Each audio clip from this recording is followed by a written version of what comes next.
بسم اللہ الرحمن الرحیم۔ السلام علیکم۔ سیدہ فاطمۃ الزہرا رضی اللہ تعالیٰ عنہا کی وفات کے بعد حضرت علی رضی اللہ تعالیٰ عنہ نے ان کی وصیت کے مطابق دوسری شادی کی۔ حضرت حسن حسین رضی اللہ تعالیٰ عنہم، زینب رضی اللہ تعالیٰ عنہا ابھی چھوٹے تھے۔ آپ نے سیدنا عقیل کو رشتہ دیکھنے کے لیے کہا تو کلبسی بنو کلاب کے قبیلے کا انتخاب ہوا۔ سیدنا حضرت علی رضی اللہ تعالیٰ عنہ کی خواہش تھی کہ کوئی ایسی خاتون ہو جو شجاعت، سخاوت اور ایثار کی خصوصیت سے مالا مال ہو۔ بنو کلاب کی خاتون فاطمہ بنت حزم رضی اللہ تعالیٰ عنہا کے گھر رشتہ بھیجا تو سردار حزم اپنی بیوی کے پاس گئے اور پوچھا کہ سیدنا حضرت علی رضی اللہ تعالیٰ عنہا کی بیٹی فاطمہ کے لیے رشتہ آیا ہے، کیا آپ نے اپنی بیٹی کی ایسی تربیت کی ہے جو نبی کے خاندان میں بیاہی جا سکے؟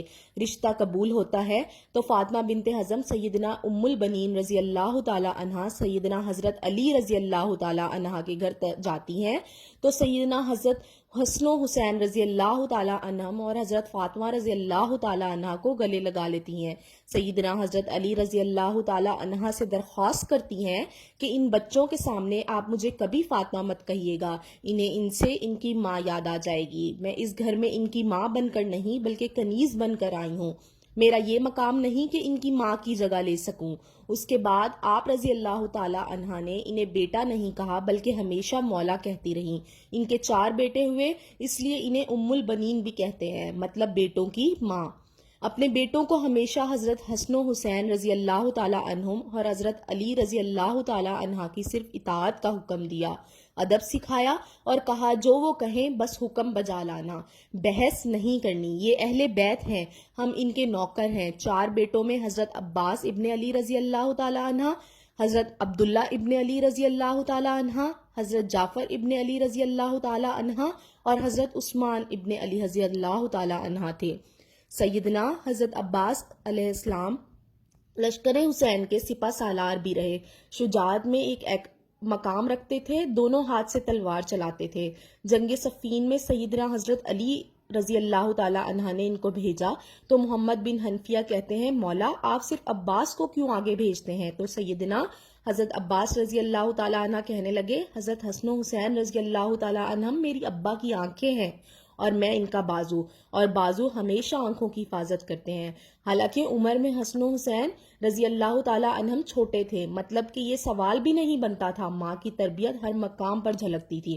واقعہ کربلا میں جب ایک ایک کر کے لشکر حسن حسین رضی اللہ تعالیٰ عنہ کے سپاہی شہید ہوتے گئے تو سیدنا حضرت عباس رضی اللہ تعالیٰ عنہ نے حضرت حسین رضی اللہ تعالیٰ عنہ سے درخواست کی کہ مجھے جانے دیں۔ سیدنا حضرت حسین رضی اللہ تعالیٰ عنہ ان سے تلوار لے لیتے ہیں کہ بس عباس تم پانی لے آؤ۔ آپ رضی اللہ تعالیٰ عنہ پانی لینے جاتے ہیں تو یزیدی لشکر ان پر حملہ کر دیتا ہے، دونوں بازو کاٹ دیے جاتے ہیں۔ وہی جنہوں نے حضرت حسین رضی اللہ تعالیٰ عنہ کی حفاظت کرنی تھی، گھٹنے پہ تیر لگتا ہے۔ حضرت حسین رضی اللہ تعالیٰ عنہ عالی مقام کی آنکھیں بھر جاتی ہیں۔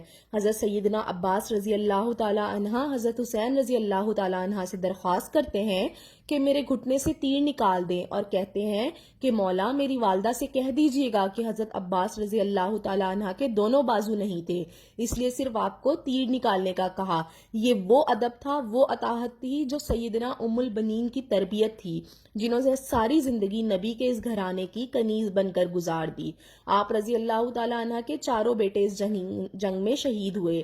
حضرت علی رضی اللہ تعالیٰ عنہ کے 5 بیٹوں نے اس میں جام شہادت نوش کیا، جس میں 4 سیدہ ام البنین کے فرزند تھے جو لشکر حضرت حسین رضی اللہ تعالیٰ عنہ کے نہ صرف حصہ بنے بلکہ حضرت ام عالی مقام پر اپنی جان تک قربان کر دی اور ساری عمر کبھی زبان پر کوئی سوال نہ لائے۔ سیدہ ام البنین رضی اللہ تعالیٰ عنہ کو جب بیٹوں کی شہادت کی خبر ملی تو کہا حضرت عباس رضی اللہ تعالیٰ عنہ شہید ہوئے، حضرت جعفر رضی اللہ تعالیٰ عنہ شہید ہوئے، حضرت عثمان رضی اللہ تعالیٰ عنہ شہید ہوئے، حضرت عبداللہ رضی اللہ تعالیٰ عنہ بھی شہید ہو گئے۔ فرمانے لگی سب چھوڑیں، میرے حسین رضی اللہ تعالیٰ عنہ کا تو بتایا وہ بھی شہید ہو گئے۔ تو کہنے لگی کیا میرے بیٹے بعد میں شہید ہوئے؟ حضرت حسین رضی اللہ تعالیٰ عنہ سے تو بتایا کہ نہیں، وہ پہلے شہید ہوئے، اور حضرت حسین رضی اللہ تعالیٰ عنہ کی حفاظت کے لیے خوب لڑے، تو شکر ادا کیا کہ انہوں نے بے شک حق ادا کیا۔ یہ وہ ماں تھی جو اہل بیت کے مقام کو سمجھتی تھی، جس نے اپنے سارے بیٹوں کو ساری عمر صرف اطاعت سکھائی، ادب سکھایا، خود کو اس گھر کی کنیز بنایا اور حضرت حسن اور حسین رضی اللہ تعالیٰ عنہم کو بیٹا نہیں ہمیشہ مولا کہا۔ خدا ہم سب کو اہل بیت کا مقام سمجھنے اور اس ادب و اطاعت کی ہدایت فرمائے جو سیدنا ام البنین نے اپنی اولاد کو سکھائی۔